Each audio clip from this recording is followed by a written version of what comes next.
પશ્ચિમ બંગાળ ચોક્કસથી ભારતીય જનતા પક્ષ માટે મોટી જીત લાવનારું નજરે પડે છે, કારણ કે 19 બેઠકના વલણ આવ્યા છે. એ પૈકી 19 બેઠક પૈકી 10 કરતાં વધુ બેઠક ઉપર ભારતીય જનતા પક્ષના ઉમેદવાર આગળ છે. બિહારની અંદર નીતિશ કુમાર સાથે ગઠબંધન કરવું ભારતીય જનતા પક્ષ માટે નફાનો સોદો રહ્યો છે. 16 બેઠકના વલણ આવ્યા છે, જે પૈકી 14 બેઠક ઉપર ભારતીય જનતા પક્ષનું ગઠબંધન આગળ છે. મધ્યપ્રદેશમાં 23 બેઠકના વલણ આવ્યા છે. 22 બેઠક ઉપર ભાજપ આગળ છે, તો કોંગ્રેસ ગઠબંધન 1 બેઠક ઉપર આગળ છે. પરસોત્તમભાઈ રૂપાલા 15,000 મતની લીડથી આગળ છે.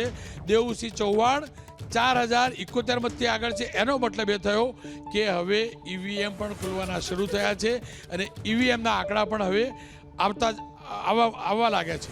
પહેલો રાઉન્ડ પૂરો થતો વાર લાગશે.